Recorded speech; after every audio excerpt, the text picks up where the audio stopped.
Hello my dears, welcome back to another video. I'm going to be ranting about modern Disney because I think that modern Disney is just...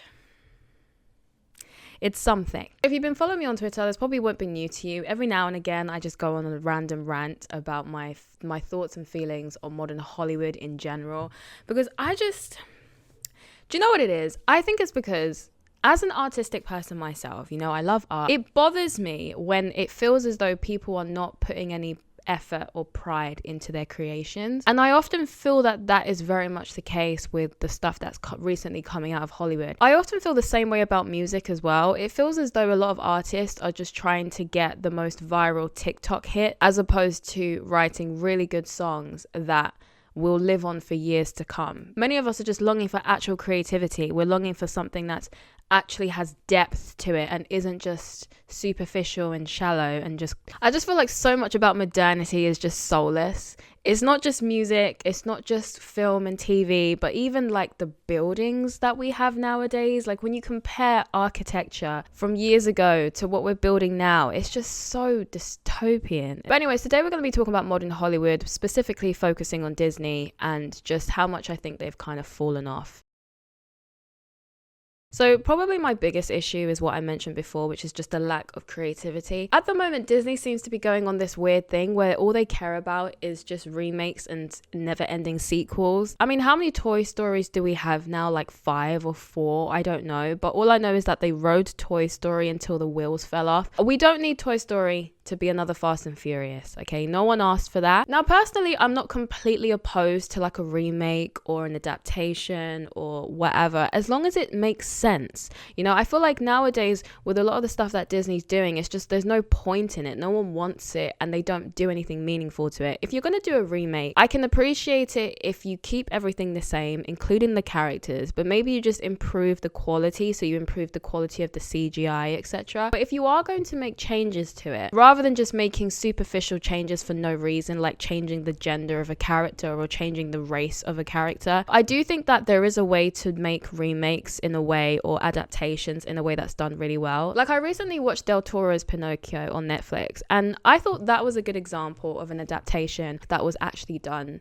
well. It was quite clear that they were definitely taking a different route than what Disney took. But it was interesting because it was very clear that the theme of the film was mortality. They discussed themes of grief, they discussed death, etc. I also thought the spirits in the film were really interesting as well. That was the first time I've ever seen biblically accurate angels depicted in film. Yeah, it was very striking because I've never seen that before. I found the film to be really interesting, very dark. The whole time I was watching it, it kind of gave me the same feelings that I had the first time I watched Coraline, in that I understand this is supposed to be for kids, but like, isn't it a bit too dark for kids? Definitely a lot darker than Disney's adaptation of Pinocchio, but I think that's more true to the original Pinocchio, because of the original Pinocchio story is quite dark within itself. It definitely doesn't have a happy ending. I mean, Disney's notorious for doing that, taking European folklores and then just watering them down. But I would say that it's better than Disney's remake of Pinocchio for sure. But that's an example of someone taking a story that people already know, but altering it in a way where it's still really interesting and it gives a completely different perspective. Overall, I do just prefer original stories. It's nice to kind of have something different as opposed to having the same stories retold over and over and over again. And I do think as well, when you're making a remake, you are treading on thin ice, because the likelihood that you're going to do a remake that people love is not always very high, because people are very protective over classics because there's a lot of nostalgia attached to it. I discussed this in my video, Why Does Hollywood Keep Doing This? Human beings are very sentimental. We tend to develop attachments to characters. We tend to develop attachments, especially to things that we had during our childhood. I think a lot of people are very protective over childhood nostalgia. So it's very rare that you'll make a remake or something like that and people will receive it very well if you've made changes to it. So yeah, so I do think that you're always treading on thin ice when you do remakes, which is why I think it's just always better and more interesting to just tell original stories. But at the moment, Disney clearly seems to have no interest in really doing that. Instead, they would rather vandalize classics. Another recent theme that I've noticed within Hollywood and especially within Disney that I'm not a massive fan of is the very blatant feminist themes that they're pushing when it comes to how they're presenting their female characters. Modern female characters nowadays are so unlikable. They're quite obnoxious, to be honest. And it seems that I'm not the only one who shares these views. I recently saw the actress Emily Blunt give her take on what's currently happening with lead female roles in Hollywood. And she said, "It's the worst thing ever when you open a script and read the words strong female lead. That makes my eyes roll. I'm already out. I'm bored. Those roles are written as incredibly stoic. You spend the whole time acting tough and saying tough things." Blunt argued that modern female roles are reductive and they have no other interesting qualities aside from being strong. And I agree with her. These films are flopping, and then these creators are just blaming sexism and claiming that it's because people don't want to support films with female leads. No, it's because the female leads you have are so unlikable and also very unrelatable. You know, surely as a woman, I should at least be able to relate to these characters to some degree. You're trying to portray women in a way that women will like and women will relate to. So surely, at least at the very least, if you're going to claim misogyny and you're going to claim that men don't want to support these characters because they're women, fair enough. But why don't women also want to support them? Have you ever considered that maybe it's because these characters are just unlikable by everybody? It's not really anything to do with sexism. Like, for example, I watched this new She-Hulk that came out last year, I think. I was excited, actually. I don't know why I was excited, because at this point, Disney has made it very clear that they don't actually care to write good female leads. But I still was excited, okay? Because I love She-Hulk. As a kid, you know, I used to watch She-Hulk, the cartoon version. So when it came out, I was like, okay, I have to check this out. I have to see it.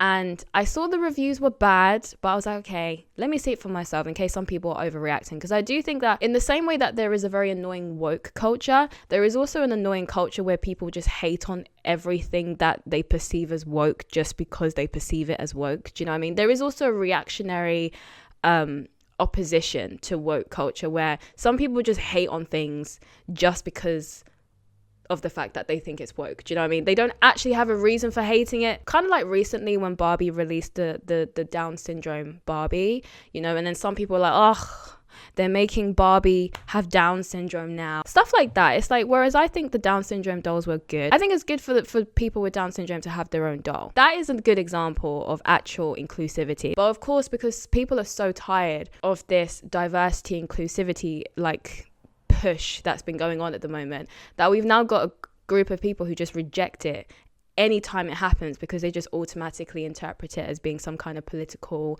woke agenda or whatever, to the point where they just reject anything that remotely resembles it. So there was a part of me that was kind of like, okay, do you know what, maybe people might be overreacting to this and it's just like a reactionary thing. And then I watched it. And then I understood. Disney ruined She-Hulk is all I can really say, okay? Because, and the thing that bothers me is that if Disney wants to push feminism, I don't really understand why they felt the need to change She-Hulk from how she was portrayed in the earlier cartoon. I would argue that the way she was portrayed in that cartoon, she was already a feminist icon. In the cartoon, she was super confident and assertive. She was sexy and flirtatious. She was very charismatic and she was funny. And these are all the typical attributes that feminists usually glorify. So I'm really confused as to why they felt she needed to be modified. She was very, very confident in her own skin and she was very comfortable being a She-Hulk. Within the cartoon, that was always the funny contrast between her and Bruce, was that Jen was always super confident and loved being a Hulk, whereas Bruce was always in conflict with it. Bruce was remorseful about the fact that he turned his cousin into a Hulk, but she was always just living her best life. She loved it. And not just for me, but more importantly for my cousin Jennifer. It's my fault she's become a freak. Please, where's my violin? Poor, pitiful us.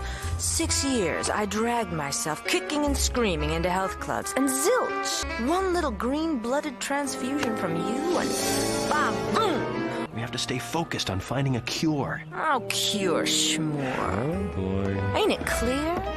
Gamma is a girl's best friend. There's quite a lot of key differences that I noticed between the popular cartoon version of the She-Hulk versus Disney's Marvel version of the She-Hulk. One, how much she hated being a She-Hulk, which was very different to how she was in the cartoon. In the Disney's Marvel version, she doesn't want to be a superhero. She feels like it's inconveniencing her girl boss dreams, and she also thinks that superheroes are narcissistic. I think the irony was lost on the writers. How are you going to say you don't want to save the world because you would rather go and do your girl boss dreams, but claim that people who sacrifice their lives to go and help others are the ones who are the narcissists. Okay. In Disney's Marvel version of She-Hulk, she also competes with Bruce a lot, which was also very strange because that wasn't a dynamic that existed within the cartoon. The competitiveness of Jen in the new She-Hulk is so apparent, even down to rage. There's a part within the first episode where she's saying to Bruce that she feels more rage than him, and he can't understand her and how much rage she feels, because as a woman, you know, life is so hard because sometimes she has male colleagues who speak to her in a tone that she doesn't like, and sometimes she gets catcalled by guys, and so because of that she experiences much more rage than him. And she assumes that, I guess, because she's a woman and he's a man, so therefore obviously she must have experienced more rage than him. And if you know Bruce's backstory, you can understand why this is very bizarre, because Bruce's backstory is that he was abused as a child by his alcoholic father. So the Hulk is basically a physical manifestation of the rage that Bruce feels because of his trauma. If feminists in Hollywood are trying really hard to get rid of this notion that women are overdramatic and fragile, they're not exactly counteracting those points now, are they, by portraying these as the hardest, as one of the biggest hardships that women have to experience. Now, I don't doubt that there are a small minority of women who would get very angry and experience rage over these situations, but I don't think the vast majority of women look at these things like that. I think they view them as annoying inconveniences, but nothing more than that. And I do think that if these are the kind of scenarios that would make you filled with rage, you have had a very, very sheltered life. She-Hulk also portrayed men in the most unrealistic ways. It's as though this script was written by man-hating feminists, because they portray some of the male characters in this film as misogynistic caricatures. There is a scene in the second episode where Jen is talking to one of her male employees about something, and he says this to her, and I quote word for word, this is exactly what he said. He goes to her, "There's a hot chick over there. I'm going to talk to it. I'm going to talk to it." Yes, because that's a very normal occurrence. You know, men just casually call women its in regular conversation. Like that happens all the time. The new She-Hulk is just too embarrassing. I'm going to pretend I never saw it, to be honest, because the cartoon She-Hulk will always be my She-Hulk. You know, I always have a soft spot in my heart for the OG. This She-Hulk, I intend to pretend never happened. And to be honest, that's how I often feel about women's representation nowadays within Hollywood. Nowadays, it feels as though a lot of these female characters are just caricatures of the female empowerment movement. They're made to be flawless and they're made to be super strong, but in a masculine way. They're somehow already skilled without training. They're able to do all the things that their male counterparts took years of training to be able to do. And it's just so boring. We're somehow supposed to believe that they're able to do all these things without any training because they have the power of self-belief or something. I recently watched Wakanda Forever, and I forgot the name of the sister now, but she's the new Black Panther, and she manages to take out the lead villain in the film. I understand that these films are not supposed to be real, but however, it needs to have some level of realism. I struggle to accept how she's able to take out a man who's a god, bear in mind. Like, the way he's portrayed in the film, he's an immortal god. He's been around for years longer than her and her mother. There are legends about this man, for goodness sake, because of how strong he allegedly is. And she manages to take him out after inheriting the power of the Black Panther roughly 2 minutes ago. They are having a bubble. It reminded me of when Arya Stark in Game of Thrones took out the Night's King in just one swipe. Because for those who watch Game of Thrones, you'll remember how they built up the Night King for seasons. Season after season after season, they were building up this man's character. They were painting him as this all-powerful man who's building this army. They made him out to be like this super powerful being. And then little Arya is the one who takes him out in just one swipe. Just like that, it's over. This character that you've been building for seasons and seasons and seasons goes out just like that. Just like that. What was even the point of Jon Snow's backstory about him being the child of Targaryen and the Stark? What was even the point? What was the point? I'm still not over how Game of Thrones ended. That last season was diabolical. This is why I think some women are delusional and think they can fight men. It makes sense when you think about it. Like, if this is the stuff that you're seeing in the media regularly, this is the reason why you literally have some women who truly believe that they can fight men. The reason why I get frustrated with how Hollywood chooses to portray strong female characters is not because they are choosing to portray female characters as strong or whatever. That's not the problem that I have. I don't think there's anything wrong with portraying female characters as strong. My issue is that Hollywood has chosen to embrace the aspects about modern feminism that I detest the most. And that is this notion that in order for a woman to be respectable, she has to behave like a man. She has to basically be a man. If you want to be empowered as a woman, be a man. When they choose to make strong female characters, rather than making female characters that are strong in a more realistic feminine way, they choose to make them strong in very traditionally masculine ways. So rather than embracing feminine strength, they choose to make females embrace masculine strength instead. Like, I would argue that Avatar's Neytiri is a good example of feminine strength. She's brave, she's smart, she's skilled, but she's also very passionate and very nurturing. She cares so much and she cares so deeply about her community and her land and her family. I would argue that she's a good example of feminine strength. She's not a character that you would describe as weak by any means. However, you never feel like she's trying to be a man. She doesn't compete with her husband. They work very well together as a complementary team. Even if you want to take it to villains, right? You can still portray female villains in a way that still portrays them as strong without making them into men. And I would say that Cersei from Game of Thrones is a really good example of that. Cersei is a very powerful character. She's a very strong lead, but you never see her wield a sword. Not once do you ever see Cersei in a sword fight or see her using brute strength to accomplish her goals. She's very manipulative. She's very calculated. She kind of reminds me of Lady Macbeth in the way that she's able to pull the strings of the men around her in order to get what she wants. I would say that Cersei represents a more realistic representation of the darker sides of femininity. I mean, look at Meghan Markle. Meghan Markle's doing damage, but has she beaten anyone up? Cersei from Game of Thrones is hardly a female character that you would describe as weak by any means. Knowledge is power. Seize him. Cut his throat. Stop. Wait. I've changed my mind. Let him go. Step back 3 paces. Turn around. Close your eyes. Power is power. Despite the fact that she never used brute strength, she still managed to work her way up to the throne. Femininity does not inherently mean that something is weak, and we need to stop having this idea that the only time strength counts is if it's being presented in a masculine way. And this idea that if you are a feminine woman, that inherently means that you're weak is just ridiculous. No wonder you've got so many women who no longer want to be feminine or want to embrace any feminine qualities, because this is the association that people have with femininity, is weakness. Just because feminine strength and feminine aggression doesn't present itself in the same way that masculine strength and masculine aggression presents itself does not mean that it is inherently inferior. On the topic of aggression, I do find it really interesting because when we talk about aggression, we often do talk about it from a very male-centric perspective, in that when people think of the word aggression, they automatically think of violence, because typically speaking, that's how males tend to show aggression, is through violence. But I would argue that despite the fact that females tend to be less physically violent, I don't think that females are less aggressive by any means whatsoever. Anyone who's been to a unisex secondary school has seen the differences between male and female aggression. I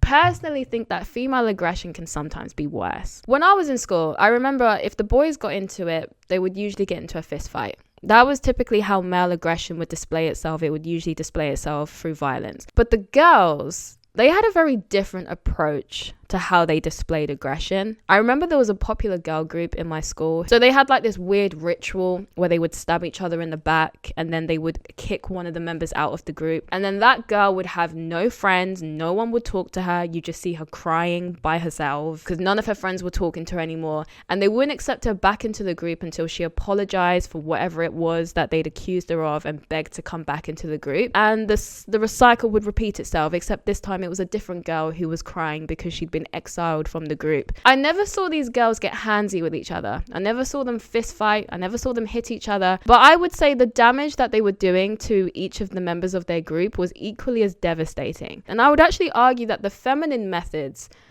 of aggression can be much more devastating and have much longer effects. Because when I think about the boys in my school, right, they would fight or whatever, but then eventually they'd make up and it was over. But the girls, I'm sorry, the gossip spreading, the name calling, all that kind of stuff, that went on for a lot longer. Okay, the boys, they'd have one fight at lunchtime and then the next day it's moved on.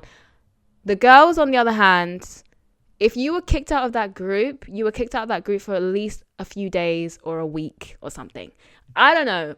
I think a slap across the face heals faster than the type of aggression that the girls were dishing. I would say that what happens on Twitter is a good example of feminine aggression, you know, reputation destruction, you know, all of that kind of stuff. So I do think this idea that femininity is inherently weak just because it doesn't display itself in the same ways as masculinity, I think is a fallacy. I don't think you need to portray women as being like men in order to be able to portray them as being strong, because there are positive, strong feminine qualities, and there are also very negative, strong feminine qualities. You know, I think femininity can also be powerful within its own right. We don't need to appropriate masculinity in order to be strong. So personally, I just don't really appreciate this whole idea that if a woman wants to be empowered and strong, she has to be a stoic man. Now, there are going to be people who say, but there are masculine women. Yes, that's true, and portraying them is fine.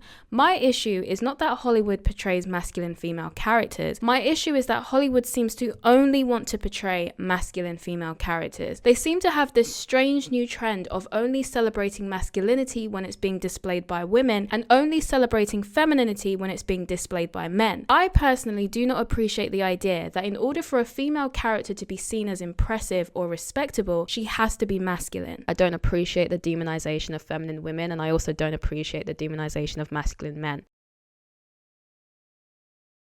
Now, I've already mentioned my thoughts on race swaps. You already know how I feel. I think they're cheap, they're lazy, and of course, I would much prefer for creators to make original stories. I think Eric July's description of race swaps is probably the best and the most accurate description of them. He calls them sloppy seconds, and I think that's pretty accurate. I don't personally think I should be happy with this idea that black characters can only exist through a white lens, as if black people don't have our own stories, as if black people don't have our own history. But rather than exploring this, these writers would rather just paint white characters black and call it a day. And if I'm expected to be happy with that, then no, I'm not. I want original stories. And if you want to talk about history or historical figures, we have plenty of interesting, fascinating black historical figures that can be portrayed. So this idea that we can only be portrayed through a white lens, through European folklore characters, or through white historical figures, which Netflix, I know I focused on Disney, but we'll talk about Netflix for a second. I think the whole Cleopatra thing is ridiculous, especially because they're portraying it as a documentary, which implies that it's factual when it's not. It's well documented that Cleopatra was Greek. So I don't quite understand why they've portrayed her as a mixed race woman. Now, personally, when I heard about the whole Cleopatra being black thing, first of all, I appreciate the memes that have come out of this because I found them hilarious. Here's the thing with race swaps, right? For the longest time, people were saying, oh, race swaps are fine because they're race swapping fictional characters. When I expressed the fact that I don't like the fact that Disney was race swapping, people chose to make it about me having an issue with Halle being cast. No. My problem was with Disney race swapping in general. not because of Halle in particular. I think Halle's a beautiful girl with a beautiful voice, and I would have loved to see her play an original black princess, but instead she was given a race swap instead, which I think is very, very reductive, and I think that it could have been so much more than that, but that's besides the point. When I criticized that, people were saying, oh well, it's just a fish, it's a fictional character, it doesn't matter. Now people are race swapping historical white people, so these are actual real people who are historical figures, and they're now being race swapped. So what exactly is your justification for this then? I personally don't want any of my historical figures race swapped, and so I have enough respect to also give the same courtesy to other people and their historical figures. And it's kind of crazy to see Egyptians speak out about this and be shut down and called racist, you know, because in order for you to truly embrace progress, Egyptians, you need to allow your history to be robbed and rewritten. How dare you try and argue against that? Don't you know this is what progress looks like? The whole thing is just so ridiculous, and once I learned that Jaden Pinkett Smith was the one behind it all, everything just made sense, to be honest. I do think it's wrong. I would hate it if people were trying to culturally appropriate my history and claim it as their own, so I think it's wrong for it to happen to any other culture. But what has given me a lot of hope though is that when I was on TikTok and I was watching kind of like the response to all of this, the vast majority of the videos that I saw criticizing this and calling this out were from black content creators. So it does give me hope to see that a lot more young black minds are waking up to all of this nonsense and no longer accepting these race swaps and accepting all of this stuff as acceptable representation, you know, because it is insulting. Black people have our own folklore, we have our own fascinating cultures and histories that Hollywood could share and present in film and TV and documentaries or whatever, but they just don't seem very interested in doing that. I think if you're going to portray black people, portray us properly or just don't bother, you know. I would really rather you didn't bother than do this, because I think this is much more insulting. I feel the exact same way about gender swaps. I don't see the point in them. But you know what? I don't know. They're just swapping for the sake of swapping. If you are an independent filmmaker and you want to release your work, this is probably the best time for you to thrive right now, because nothing is good. Nothing is exciting people. Nothing is interesting people in terms of what's being released right now within TV and film. I think this is probably the prime time for independent people to come forward and start putting their work out there, because the bar is in hell at this point. I remember when films used to be so good that people used to make long videos on YouTube analyzing, you know, the hidden themes and the symbols and all the stuff that used to happen with the film, and people giving their own analysis and interpretation of what the film meant or what the ending meant or what different scenes within the film meant. I remember when people used to be able to do that with films, because these are forms of art, whereas now things are literally been spoon-fed to us. Like, ideas are being shoved down our throats and spoon-fed to us. There's nothing to analyze. There's nothing to interpret, because it's very clear what the message is, and it's nothing exciting. It's quite repetitive at this point and boring. That's my rant. I just want some good original stories, and I just don't think we're going to get that anymore. And so I think maybe it might be time for the independent creators to rise up. This is literally your moment. Don't let it pass you by. This is your moment. But anyways, that is the end of this video. Thank you very much for listening to my rant. Do let me know what your personal thoughts are on modern Hollywood and modern Disney. Let me know down in the comments what you personally think about what's been currently released at the moment. Do you even still go to cinemas? I would also like to know that, because I feel like there was a time when I used to always know what was going on in cinemas, because I used to go to the cinema a lot more frequently. Now I never know what's out in cinemas, and I don't care either, because what's coming out at the moment is so terrible. I'm not really willing to spend money to go and see it. I'd rather just wait for it to come out on the streaming services and just watch it on there. Yeah, but I would be interested to know if you're still going to the cinema, or if you're still interested in what's happening, what's being released in the cinema. So do let me know in the comment below. I have absolutely no idea what happened to my outro footage, but if you enjoyed this video, then you may as well like and subscribe. I am also on other socials if you're interested in checking me out. Links to all of that will be in my description. As always, thank you very much for giving me your time today, and I will see you in my next video.